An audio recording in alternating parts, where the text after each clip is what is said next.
Hi, welcome to Beyond the Barbie, Powerhouse Paper Dolls. I am Jessica Brown, Mrs. Colorado Universal 2021. Please welcome with me today, Krystyna. She is one of my amazing sponsors who has had my back the whole way through this process. And I've been drawn to her personally and professionally. We were just discussing that we both believe in giving of ourselves, what we know, what we have, what we do.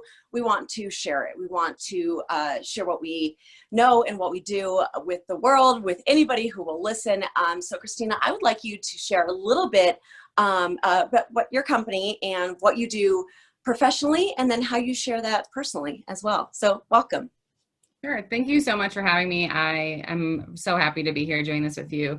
My name is Dr. Krystyna Holland, and I am a physical therapist specializing in pelvic floor physical therapy. So I work with lots of people across the gender identity spectrum who have issues with leaking when they laugh, jump, cough, or sneeze, who have issues with painful intercourse and physical intimacy, and people who want to get back to high levels of athleticism postpartum. And so I completely agree with what you said in terms of we'll talk about it to anyone who will listen. Right.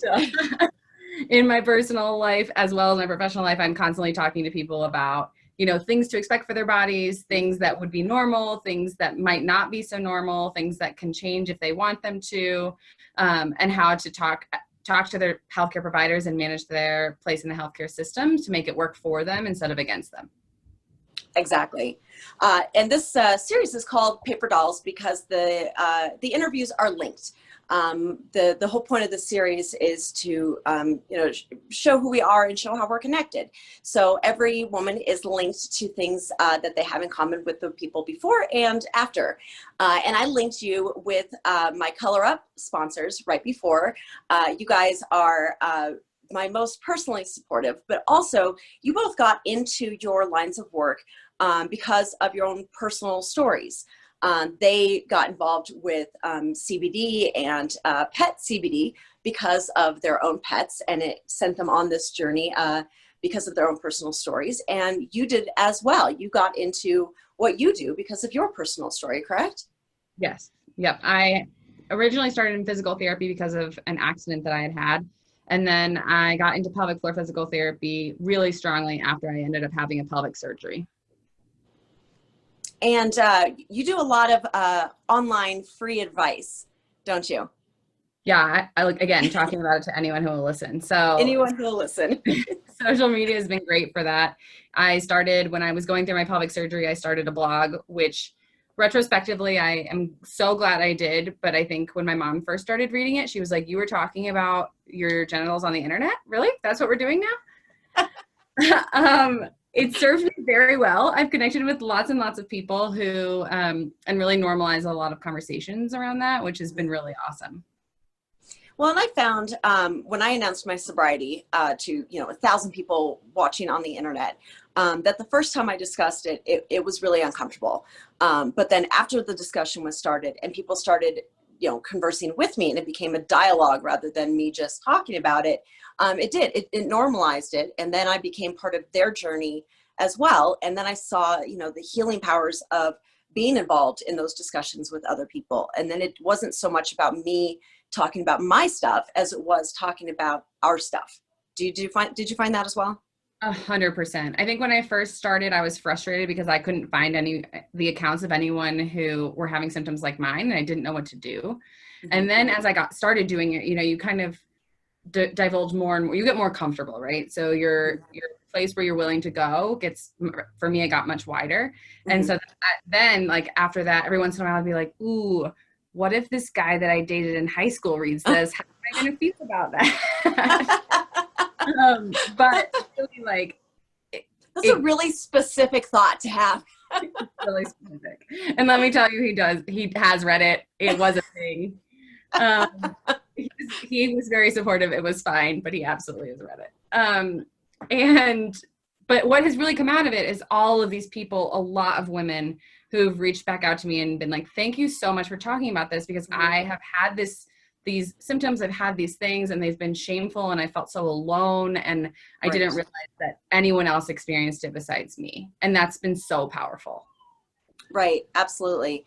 And actually, I have an interview coming up in the series that same feeling of feeling so alone. That seems to be the human experience, that we are surrounded by people and yet feel isolated and alone.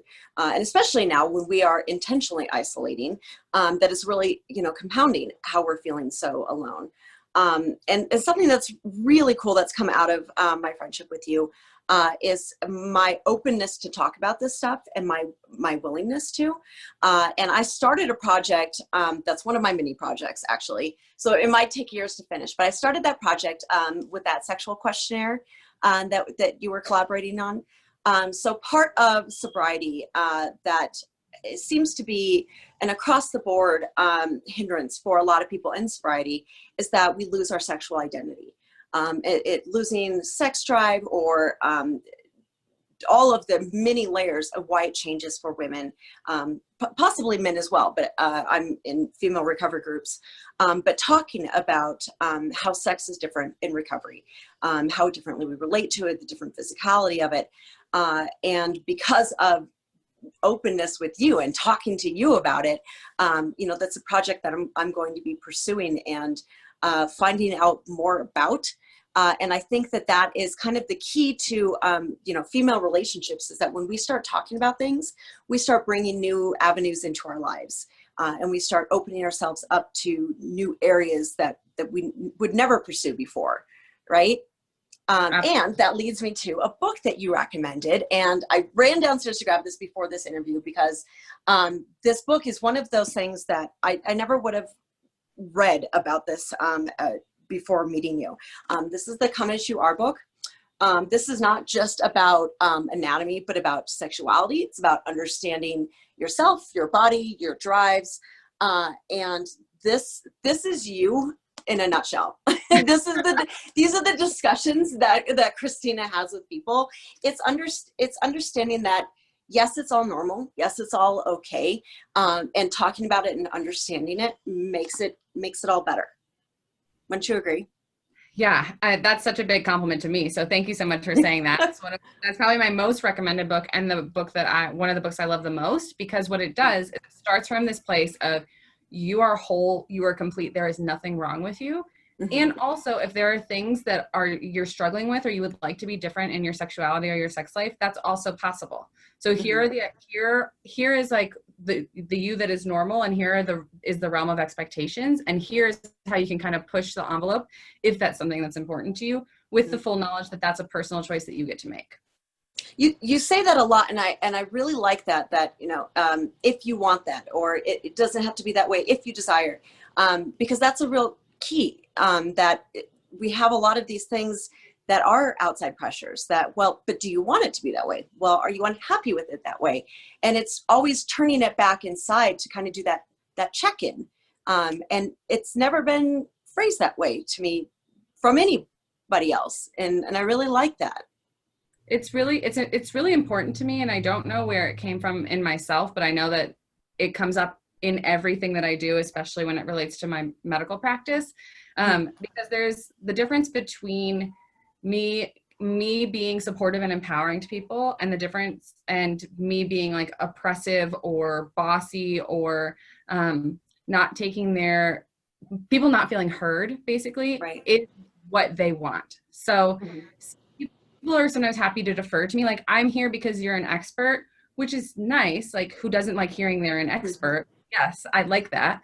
But the reality is that I have a lot of knowledge about pelvic floor stuff and physical therapy and pain and sexual function, but I am not the expert of anyone's body, right? Except for mine. So there is something that other people have to bring to the table and to the discussion, like the medical table as well, which is your expertise in your own body and experience. And I can't do that for you. You got it. So we just got to figure out how to. Well, and as on the other side of it, somebody who deals with chronic pain, that is really important to me that my practitioners hear that, even with everybody's degrees and knowledge, I'm the one inside this. I'm the one experiencing it, and it's really nice to hear that from someone on the other side of the lab coat. So it's really nice that you do that. But you say you don't know where that comes from. Where where does your inspiration draw from? Who influenced you? Who's inspired the woman who inspires others? Well, I think it took the number one person who's inspired me is my professional mentor, who was also my physical therapist when I was 15. And oh, I didn't know that. yeah, it's such a funny story. So when I was 15, she was my physical therapist. When I was 17, she was my boss. I had gotten involved in athletic training when I was 16, 17. And a friend of mine had been working at a physical therapy office that I had been to as a patient, again, when I was 15. And she was quitting the job to play soccer for the season. And so she said, "Hey, Krystyna, this seems like it aligns with your athletic training interests. You should look into it." Showed up at the interview, was like, "Oh, you were my physical therapist, a couple of years ago." Ended up getting the job. Most influential boss I've ever had, one of the most influential people in my life. She was not treating pelvic floor stuff at that time when I worked with her, but I ended up going to physical therapy school, had to do a project for physical therapy school, reached back out to her like years later, like 5 years later. I'd gotten interested in pelvic floor stuff. Now she's treating pelvic floor stuff, and she's currently the president of our national pelvic floor organization in America. So such a small world, right? Like so significant. Yeah. Well, I realized, so what is some advice that she's given you that has stuck with you? So the best advice she ever gave me was that if you want to learn something, look it up yourself. So don't ask other people for the answers, find the answers, because you'll remember it better. And that's been true for me. But what she's really taught me is through her modeling, and it's been that collaboration beats competition every time. So, and especially with women and groups of women, and lifting each other up and finding ways that we can all contribute for a better result and for a common goal.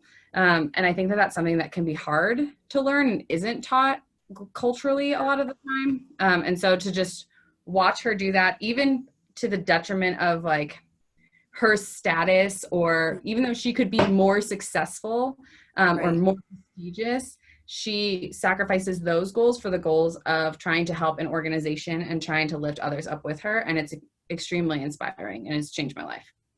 Well, yeah, that definitely shows in how you practice. Interesting. That's neat. I like that. Well, and that shows what you're drawn to as well, as we were just talking about what you see in how I do my title and how we've done our Perks partnership.